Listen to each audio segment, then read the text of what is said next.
सुखदेव महाराज जी राजा परीक्षित को कथा बता रहे हैं। भूत भावन भगवान भोलेनाथ जैसे ही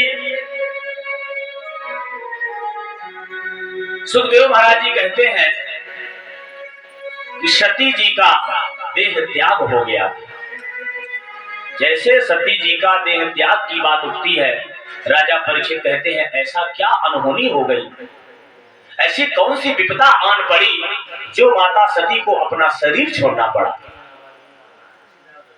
कि भवेशीलवतां श्रेष्ठे दक्षो दुहितृवत्सल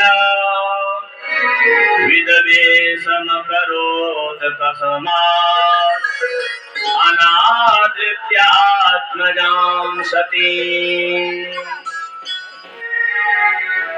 सुखदेव महाराज जी कहते हैं राजा विदुर जी ब्रह्मा जी से कहते हैं, विदुर जी ब्रह्मा जी से इस विषय में पूछते हैं कि ऐसा क्या हो गया, ऐसी कौन सी विपदा आन पड़ी कि जिससे माता सती को देह त्याग करना पड़ा। कहते हैं एक बार दक्ष प्रजापति हैं, सभी देवताओं के वो प्रजापति हैं, और एक सभा लगी थी और उस सभा में जितने देवता थे सब पहले से आकर के विराजमान थे। उस सभा के सभाध्यक्ष दक्ष प्रजापति थे। अब वहां ब्रह्मा विष्णु महेश इंद्र वरुण अग्नि आदि वायु जितने देवता हैं सभी विराजमान हैं। और ये तो मालूम होगा कि जो उस सभा का सभापति होता है वो सबसे बाद में आता है। सब लोग पहले से आकर के इंतजार कर लेते हैं, सभा को सजा लेते हैं, और बाद में वहां की जो सभासद है वो आया करते हैं, सभाध्यक्ष। तो जैसे ही दक्ष प्रजापति वहां पहुंचते हैं उस सभा के अंदर, तो देखा कि त्रिदेव ब्रह्मा विष्णु महेश बैठे हैं और जितने वहां सभी देवतागण विराजमान हैं सभी खड़े होकर के और अभिवादन करते हैं। जब कोई मुखिया आता है तो सब लोग खड़े होकर के ना उसका अभिवादन करते हैं, ऐसा ही वहां हुआ। लेकिन त्रिदेव जो थे ये तीनों खड़े नहीं हुए, ये तीनों खड़े होकर के दक्ष प्रजापति का अभिवादन नहीं। अब जब अभिवादन नहीं किया तो बताया गया है, हमारे ज्योतिषी लोग कहते हैं कि आते समय राजा और जाते समय ग्रह ये कुछ ना कुछ खटपिट करके ही जाते हैं। जब राजा आएगा किसी सभा में तो बड़ा हाव भाव लगाएगा इधर उधर, और ग्रह यदि मान लीजिए किसी के पैर से आया और सिर से निकला तो सिर फोड़ करके ही जाएगा, और यदि सिर से आया और पैर से निकला तो टांग तोड़ करके ही जाएगा। इसलिए बीच बीच में आचार्य पंडितों को अपनी भाग्य कुंडली दिखाती रहनी चाहिए और देवार्चन करते रहना चाहिए, कुछ दान पुण्य करते रहना चाहिए, उससे क्लेश करते हैं, ग्रह आदि जो है वो शांत होते हैं। आज दक्ष प्रजापति कहते हैं कि ब्रह्मा जी तो मेरे पिताजी हैं, और पिताजी यदि एक बार मान लो खड़े होकर के अभिवादन नहीं भी किया, पिताजी खड़े होकर के अभिवादन नहीं भी किया तो कोई बात नहीं, पिता है। नारायण यदि नहीं खड़े हुए तो नारायण भी जो है परम पिता है, वो ब्रह्म है। लेकिन ये जो अमंगल वेशधारी मुंडों की माला पहने हुए हैं, सर्प गले में लपेटे हुए, कानों में बिच्छू के कुंडल है, बागंबर धारण किए हुए हैं और शरीर में भभूति यानी राख लपेटे हुए है, और ये तो मेरा दामाद है, और दामाद तो पुत्र के समान होता है, भला ये खड़ा होकर के मेरा अभिवादन क्यों नहीं किया। और वहां कुछ खरी खोटी कह देते हैं, और खरी खोटी भला बुरा कहने के बाद तत्काल में वहां सभा को विसर्जन करते हैं और वहां से दक्ष प्रजापति निकल। आज शिव जी का अपमान करने के उद्देश्य से दक्ष प्रजापति एक बड़ा भारी यज्ञ अनुष्ठान करने जाते हैं। सभी देवता ऋषि मुनि महात्माओं को बुलाया और चेतावनी दे देते हैं कि इस यज्ञ में वो अमंगल वेशधारी जो भूत प्रेतों के साथ में रहने वाला है उसका इस यज्ञ में कहीं स्थान मत देना। और कोई भी यज्ञ करे और बिना शिव के यज्ञ किया जाए तो वो यज्ञ निष्फल हो जाता है। क्यों? क्योंकि शिव ही कल्याण है। शिव माने कल्याण। एक शब्द सुना होगा आप लोगों ने, सत्यम शिवम सुंदरम, सुना है ना? तो सत्य क्या है? सत्य नंगा है। हम आप कैसे पैदा हुए थे? बिना वस्त्र के ना, कोई वस्त्र लेकर के नहीं पहना, जन्म लिया। तो सत्य तो यही है कि हम बिना वस्त्र के, तो यानी सत्य नंगा है। अब वो है तो नंगा, लेकिन सत्यम ब्रूयात् प्रियम ब्रूयात् न ब्रूयात् असत्यम प्रियम। सत्य बोलो, प्रिय बोलो, लेकिन ऐसा सत्य भी मत बोलो कि सत्य बोलने के बाद भी वो अप्रिय लगे। सत्य बोलने के बाद भी वो शब्द अप्रिय लगे। एक मैं देहाती कहावत सुनाई देता हूं, आपके यहां प्रचलन हो या ना हो। जैसे मान लीजिए एक पिता और पुत्र कहीं यात्रा कर रहे हैं और कोई व्यक्ति आकर के पुत्र से पूछे कि बगल में जो विराजमान है ये आपके कौन लगते हैं। आदमी नहीं पूछते हैं भैया आपके साथी कौन है, तो आपके बुंदेलखंड में पति को देहाती भाषा में क्या कहते हैं? खसम, सुना होगा ना, कहते हैं ना आपके बुंदेलखंड में। और उधर बघेलखंड में भरतार कहते हैं। शब्द यही है, जो शास्त्रीय शब्द है वो भरतार है। जो भरण पोषण करने वाला है वही भरतार है।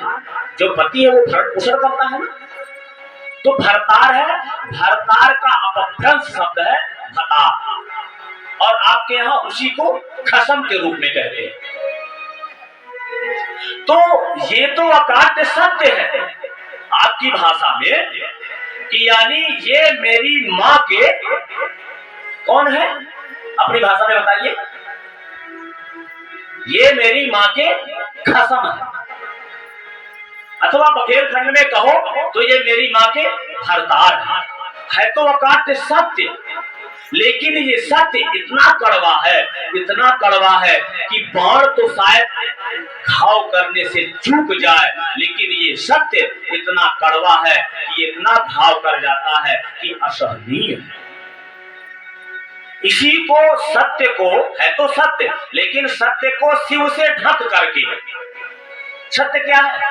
नंगा, और शिव क्या है? पर्दा।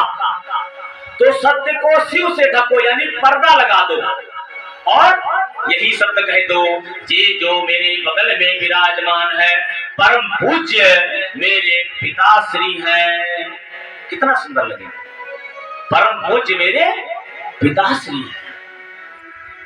सत्य ये भी है, सत्य वो भी है, लेकिन इसमें शिव रूपी पर्दा लग गया है। और जब तक शिव रूपी पर्दा नहीं लगता है तब तक वो सत्य सुंदर नहीं लगता है। तो सत्यम शिवम सुंदरम, इसका शाब्दिक अर्थ आप लोगों की समझ में आ गया होगा। सत्य नंगा, शिव पर्दा, दोनों को इकट्ठा करेंगे तभी सुंदर लगेंगे। आज शिव जी का अपमान करने के उद्देश्य से दक्ष प्रजापति यज्ञ करते हैं। ईशान कोण में रुद्र कलश रखा जाता है नवग्रहों की वेदी के पास में। आपके शायद यहाँ भी शिव जी का आवाहन किया गया। जो 11वां कलश है वो रुद्र का ही माना जाता है।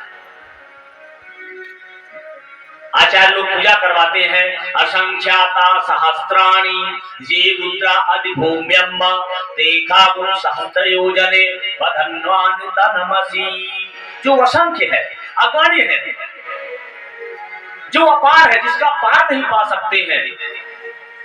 जो आकाश है, आकाश को किसी ने नापा है? आकाश तो देखने में ये लगता है कि इधर कुछ दूर पर रखा हुआ है और ऊपर उठ करके आगे फिर रखा हुआ है, दोनों तरफ रखा, समझ में आ रहा है ना। यही आकाश तत्व ही शिव है। आकाश तत्व जो है वो शिव है और उसी आकाश तत्व रूपी शिव को हम पूजन करते हैं, जो लिंग के समान दिखता है। लिंग का आकार कैसा है? जो शिवालय में शिवलिंग है ऐसा ही ना, एक तरफ इधर रखा है, बीच वाला हिस्सा ऊपर उठा है, फिर एक बगल इधर रखा हुआ है। तो ये आकाश तत्व रूपी शिवलिंग का पूजन हम करते हैं। ये ओंकार तत्व है, ये निराकार तत्व है। निराकार ओंकार मूलम तुरीयम गिरा ज्ञान गोती तमीशम गिरीशम। भगवान राम जी ने जिस समय लंका में पहुंचने के लिए सेतुबंध रामेश्वरम का निर्माण किया था, उस समय राम जी ने यही रुद्राष्टक का निर्माण किया था। नमामि समीसान निर्वाण रूपम। कितना सुंदर प्रेम झलक रहा है इसमें, रस झलक रहा है। और जो शिव तांडव है वो रावण जी के द्वारा रचित किया गया है। उसको पढ़ने पर ही डरावना सा लगता है। जटाटवी गलत ज्वल प्रवाह, ऐसे लग रहा है कि जैसे किसी दैत्य ने इसको बनाया। और जो नमामि समीसान है, कितना सुंदर इसमें रस लग रहा है। नमामि समीसान निर्मल रूपम विभुम व्यापकम ब्रह्म वेद स्वरूपम। कितना सुंदर रस इसमें से झलक रहा है।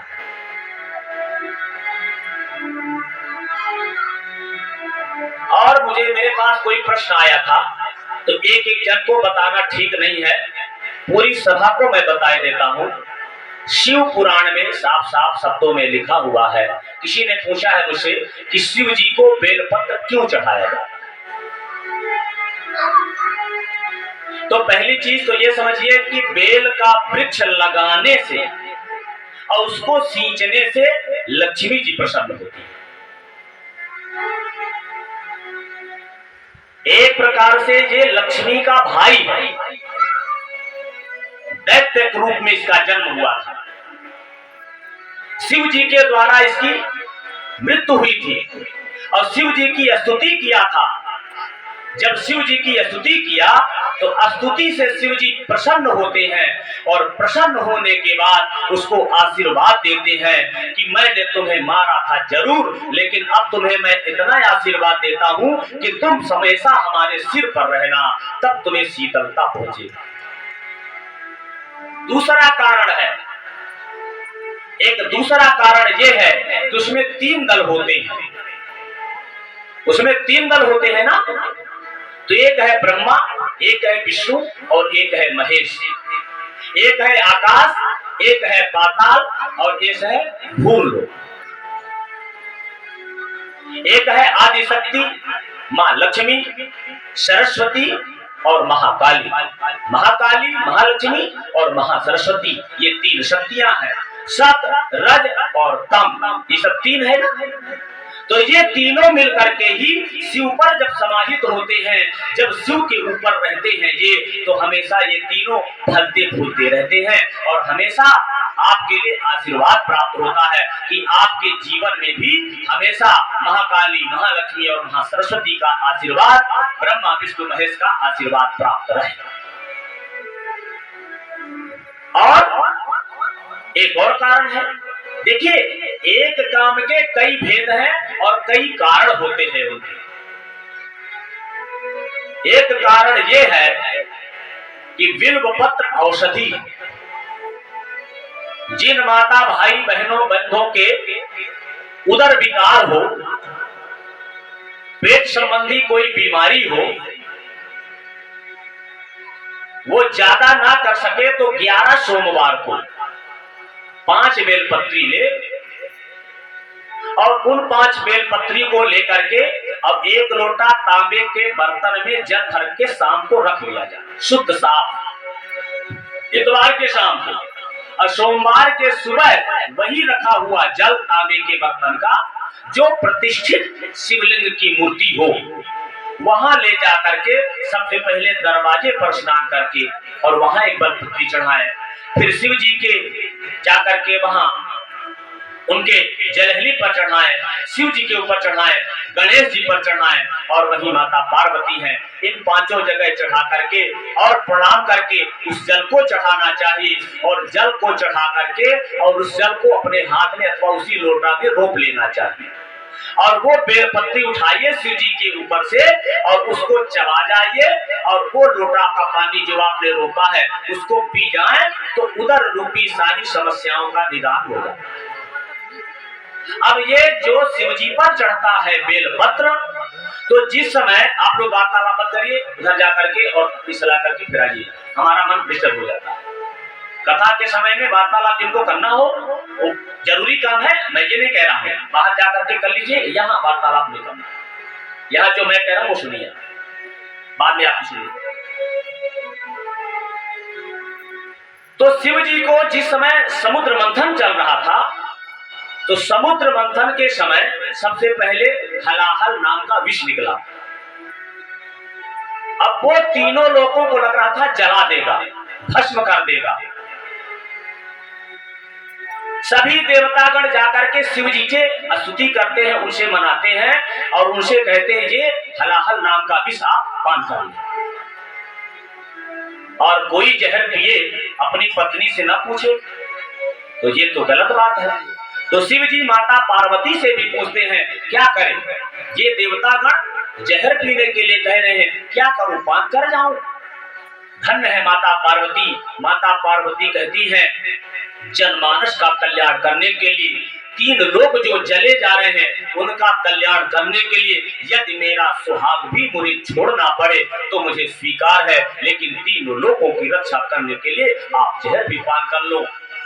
और एक तरफ से जानती भी थी कि भूत भावन महादेव ये जो है इनके लिए विष जहर कुछ असर करेगा ही नहीं, इन्हीं में बचाने की शक्ति है, तो जहर पिला दिया था और उस जहर पिलाने के कारण उनका शरीर नीला पड़ गया था जहर के तेज से और उनका शरीर जल रहा था। तो ये जो बिल्व पत्र है, ये बिल्व पत्र जो है ये औषधि है, इसको चढ़ाने से शिव जी को शांति प्राप्त होती है, इसलिए भी शिव जी को बेलपत्र चढ़ाया। आज दक्ष प्रजापति शिव का अपमान करने के उद्देश्य से यज्ञ करते हैं और उस यज्ञ में शिव जी का स्थान नहीं दिया और जो उनकी और पुत्रियां हैं यानी माता सती की, अब सती के मन में भगवान के प्रति भाव जागृत क्यों नहीं हुआ और सती क्यों होना पड़ा, इसका भी गूढ़ रहस्य है कि एक बार त्रेतायुग माही अशंभु गए कुंभज ऋषि पानी। एक बार त्रेतायुग माही अशंभु गए कुंभज ऋषि पानी। त्रेता युग में एक बार शिव जी कुंभज ऋषि के यहाँ सत्संग करने के उद्देश्य से अपनी पत्नी देवी सती को कहते हैं कि आओ आज सत्संग करने के लिए चलते हैं। अब चूंकि वो बड़े बाप की बेटी है, संबंध जो है हमेशा बराबरी का करना चाहिए, इसीलिए वहां सब लोग जानते हो समधि, सब माने बराबर, धी माने बुद्धि। जो बराबरी का संबंध होता है वो अनवरत चलता रहता है और जहां ऊंच नीच का हो जाता है वहां संबंध में आए दिन खटपिट होता रहता है। आज माता सती दक्ष प्रजापति की पुत्री है और उनको दक्ष प्रजापति पुत्री होने का अभिमान है और जिसको अभिमान हो जाएगा, जिसको गर्व हो जाएगा, कितनी सुंदर ही कथा कहो, कितनी अच्छी ही कथा सुनाओ, उनके पल्ले नहीं पड़ेगा।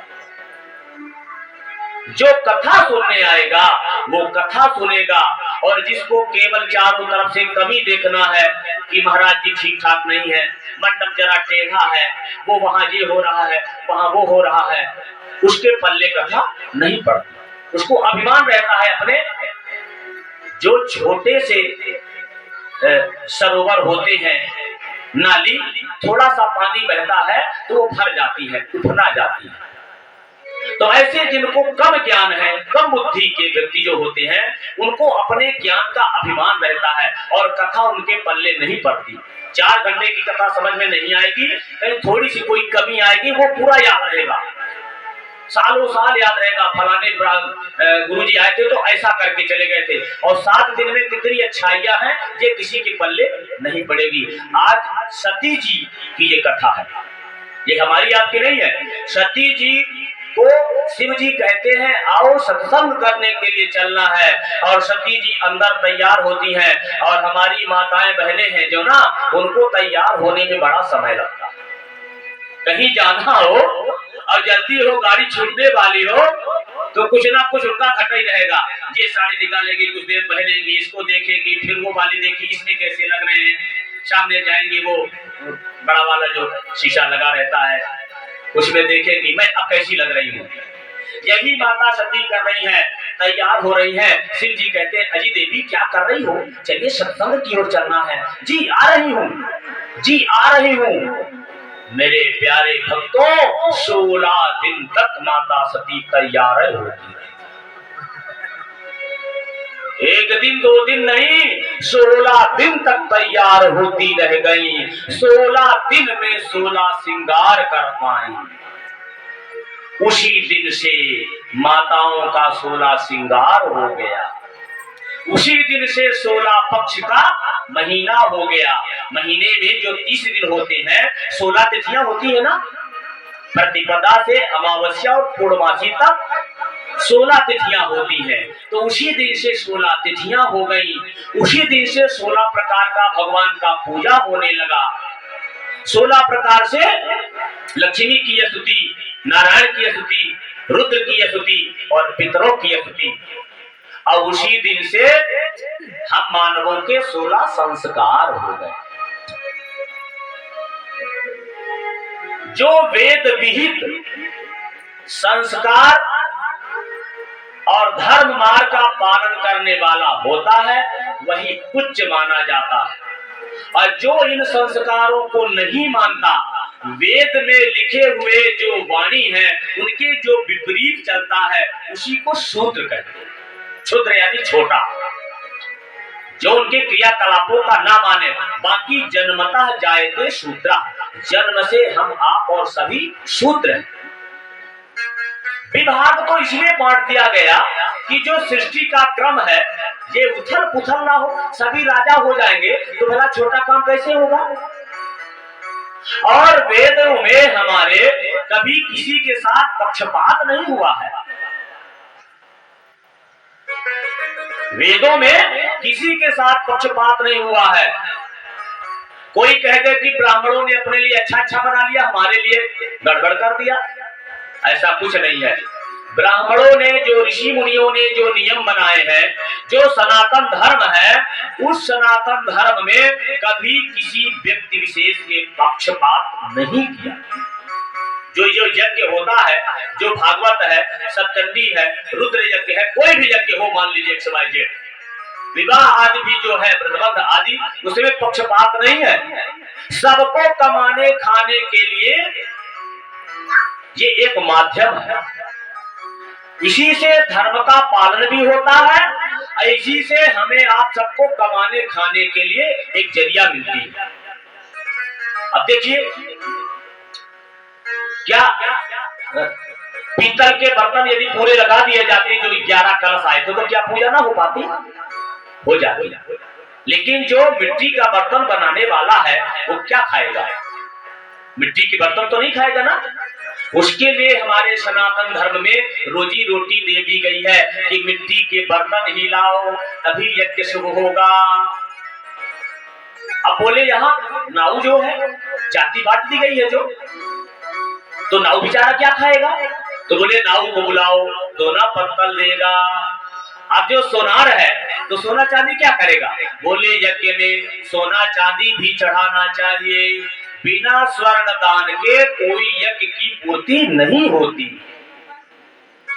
भागवत जी में साफ साफ लिखा है कि भागवत कथा सुनने के बाद एक सोने का सिंहासन बनाना चाहिए और सोने के सिंहासन में भागवत जी को स्थापित करके और कथा वाचने वाले व्यास की पूजा करके और वो सोने के सहित पोथी दान दी जाए, दक्षिणा दान दिया जाए तो नारायण कहते मैं अपने आप प्रसन्न हो जाया करता। अब चूंकि गरीबी अमीरी तो हमारे समाज में सबके पास लगी है, सबके पास तो नहीं है कि सोने का सिंहासन बना लेगा, तो यहाँ विचार बना दिया जाता है आपस में कि थोड़ा मोड़ा भी जिसकी हो जाए, कोई अंगूठी बनवा देता है, कोई चैन बनवा देता है, कोई नाक की, कोई कान की, कोई पैरों की, पायल, झुमकी आदि ऐसा करके और यज्ञ की पूर्ति कर दी जाती है, तो किसी चीज का अभाव भी ना हो और गरीब अमीर सबका काम हो भी जाए। अब जहां नारियल पैदा होता है, बोले यज्ञ में नारियल जरूर फोड़ना चाहिए, बिना नारियल के यज्ञ नहीं होगा। अरे नारियल की जगह तो कुछ और भी रख सकते थे ना, जो आपके यहाँ फल वगैरह तैयार होते हैं, आंवले का फल रख देते तो हो जाता है, लेकिन नहीं। जो भारत भूमि है, इस भारत भूमि हर जगह का जलवायु अलग अलग है, हर मिट्टी में हर चीज पैदा नहीं हो सकती है, तो जहां नारियल होता होगा तो क्या बेचारे दिन भर नारियल खा करके जीवन यापन करेंगे? उनको भी रोजी रोटी देना है, तो हमारे सनातन धर्म में किसी के व्यक्ति विशेष का पक्षपात नहीं किया गया है। बोले जुलाहा जो है ना, जुलाहा के यहाँ से ही मोर आएगी। पहले के जमाने में मोर बनती थी, अब तो पगड़ी चल गई है, उसको भी कमाने खाने का। बोले दर्जी के यहाँ से कपड़ा सिलवाओ, ये करो वो करो, यानी सबको कमाने खाने का ये माध्यम है। यहाँ कभी किसी के साथ पक्षपात नहीं किया गया है। जो गाय भैंस बकरी आदि पाले होगा उसका दूध कहाँ जाएगा? बोले लाओ यहाँ मिठाई चढ़ाओ। अरे रेवड़ी पटासा में भी तो काम चल सकता था, तो पंचामृत बनाओ, गाय का दूध, गाय का गोबर, गाय का दूध, गाय का दही, गाय का घी, पंचगव्य बनाओ, पंचामृत बनाओ। तो इसमें हर जीव को, हर प्राणी को समान रूप से देखा गया है। आज भूत भावन भगवान भोलेनाथ जी का राम जी के सत्संग करने की बात हो रही है। अब वहां गए, सत्संग किए, लेकिन जो माता सती है वो बार बार, अब वहां तो सत्संग चल रहा है, अब बार बार वो अपना पिंड देख रही है कि मेरा पिंड कहीं खिसक तो नहीं गया है, मैं अच्छी लग रही हूं कि नहीं। हैंड पेन बनाने में लगी है और कथा पल्ले नहीं पड़ी। और जब कथा पल्ले नहीं पड़ेगी तो मेरे भाइयों 4 घंटे चाहे जितना कहते रहो, जहां का तहां रहेगा, कुछ समझ में नहीं आएगा। आज माता सती को कुछ समझ में नहीं आया, भगवान की कथा सुने लेकिन भगवान को पहचान नहीं पाए। वायु मार्ग से उड़ते हुए विमान से चले आ रहे थे और जैसे आते हुए देखा तो शिव जी नीचे की तरफ देख करके हाथ जोड़ करके प्रणाम करते, सिर झुका करके, और जैसे प्रणाम किया माता सती ने देखा कि नीचे तो 2 मानव चले जा रहे हैं और मानवों को देख करके, वनवासियों को देख करके ये प्रणाम कर रहे हैं। बोले बाबा से कहती आपने किनको प्रणाम किया? बोले वो अच्छा, आपके गुरु हैं। अब उनको संदेह हो गया। माता सती ने राम का चरित्र सुन करके ही आई, लेकिन राम को ही पहचानने से इनकार कर दिया और कहती है बोले बाबा आपने तो दूर से ही प्रणाम किया है और शिव जी से झूठ बोल रही है कि मैं नजदीक से प्रणाम करने के लिए जा रही हूँ। प्रणाम करने का भी विधान है। देखिए, यदि कोई व्यक्ति दूर से आ रहा हो, दूरस्थम जलमध्यमता, कोई व्यक्ति दूर से आ रहा हो और पहचानने में संदेह हो, इसलिए दूर से प्रणाम नहीं करना चाहिए। काफी दूर चले जा रहे हो और दूर से कहो भैया जय जय सीताराम, नमस्कार, प्रणाम, दूर से नहीं करना चाहिए। दूरस्थम जल मध्यस्थम, कोई पानी में घुसा हो, स्नान आदि कर रहा हो, पानी में घुसे हुए व्यक्ति को भी प्रणाम नहीं करना चाहिए।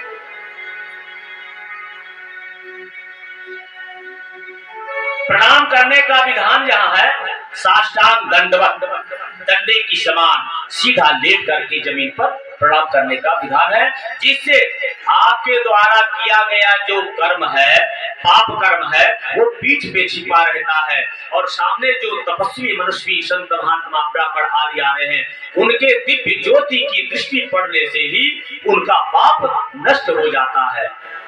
इसलिए लेट करके प्रणाम करते हैं। ना भी लेट कर सको तो बैठ करके और दोनों हाथों से दोनों चरणों को, बाएं हाथ से बाएं चरण को और दाहिने हाथ से दाहिने चरणों को स्पर्श करके और प्रणाम करना चाहिए। माताओं को लेट करके प्रणाम नहीं करना चाहिए।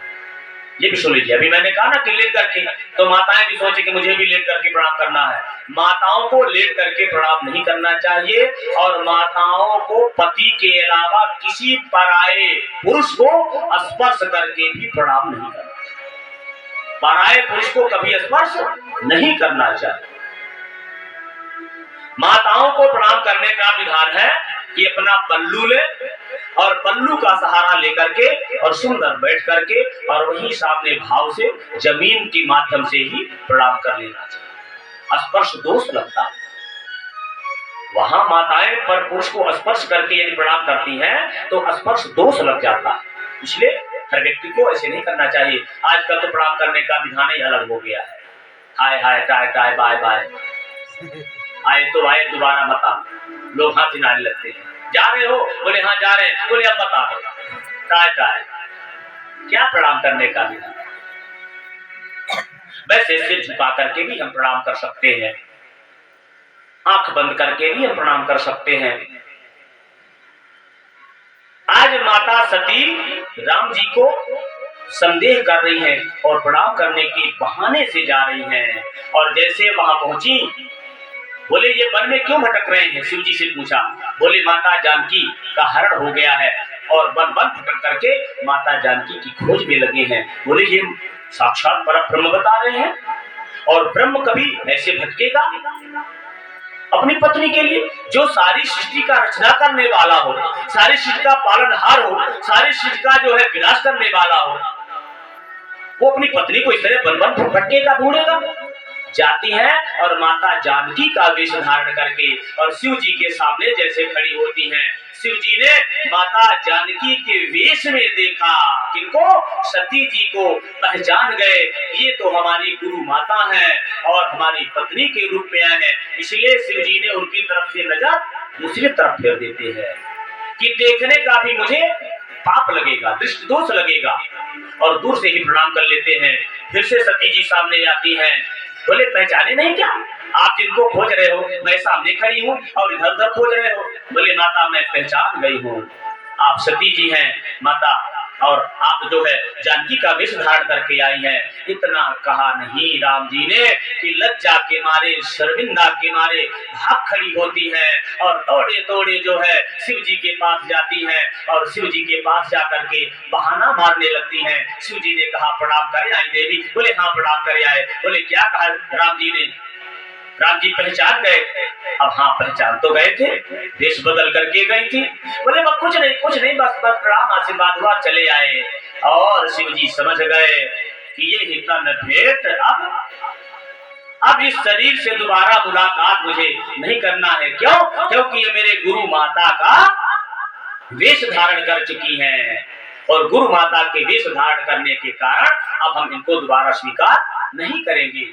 आज शिव जी बैठे हुए हैं ध्वनि रमाए और आकाश मार्ग से सभी उनकी बहनें जो है विमान में बैठ करके नीचे से आवाज लगाती हुए जा रही हैं, अजी बहना चलना नहीं क्या? पिताजी ने बड़ा भारी यज्ञ रचा है। अब वहां तो खबर ही नहीं आई, वहां तो कोई संदेशा ही नहीं आया। जब कोई संदेशा नहीं आया कैसे चले जाए? शिव जी के पास जाती है, मनाती है, प्रभु कितना सुंदर कहती है, ये नहीं कहती कि मेरे पिता के यहाँ यज्ञ होने जा रहा है।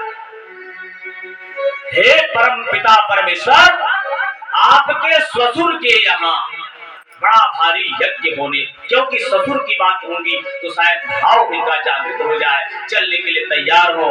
शिव जी कहते हैं कि बिना बुलाए बिना आमंत्रण के कहीं नहीं जाना चाहिए। बार बार हमने विनय करने से शिव जी कुछ कह नहीं रहे हैं, मना कर रहे हैं, लेकिन सती जी मानी नहीं और चली जाती है। वहां जाती है, उसने आदेश कर दिया था दक्ष प्रजापति ने कि यदि भूल से भी, वैसे तो मैंने बुलाया नहीं, लेकिन अमंगल वेशधारी वो जो शिव है, मैं अपनी बेटी देने के लायक नहीं था, उनको विवाह नहीं करना चाहिए था उनके साथ, लेकिन कर ही दिया है। अब वो यदि आए मेरी बेटी भी, तो उसका भी कहीं सम्मान ना किया जाए, कोई बोले ना यहाँ आए तो नौकर चाकरों का तो भाव और ज्यादा।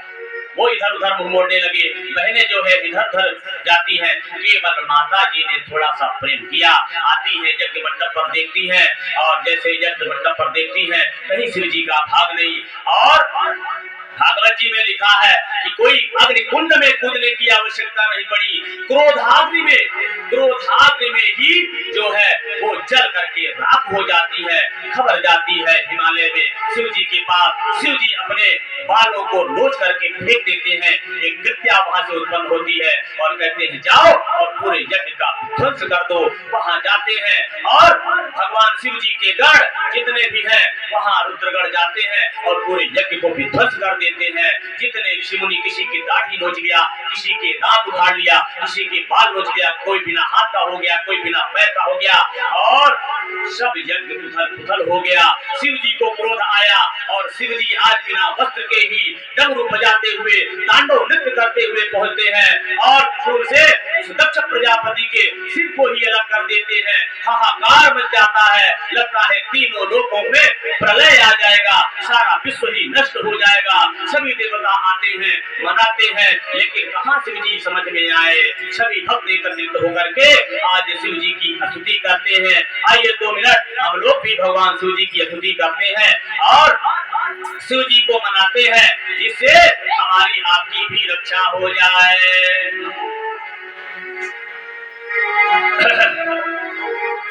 भज मन शंकर भोलेनाथ, डमरू मधुर बजाने वाले।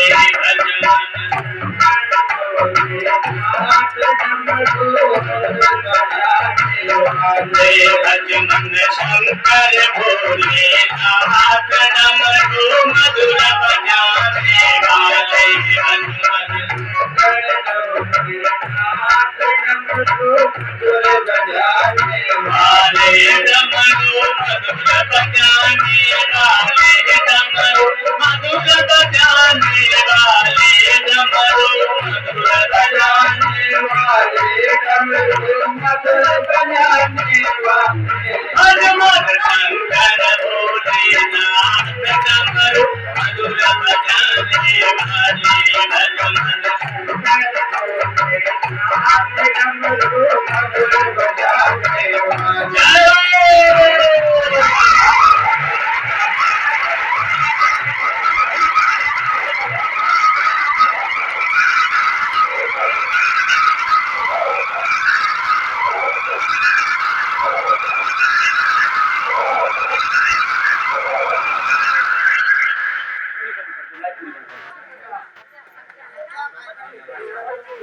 शंकर जी भूत भावन लेकर के आए भैया, ये माइक नहीं।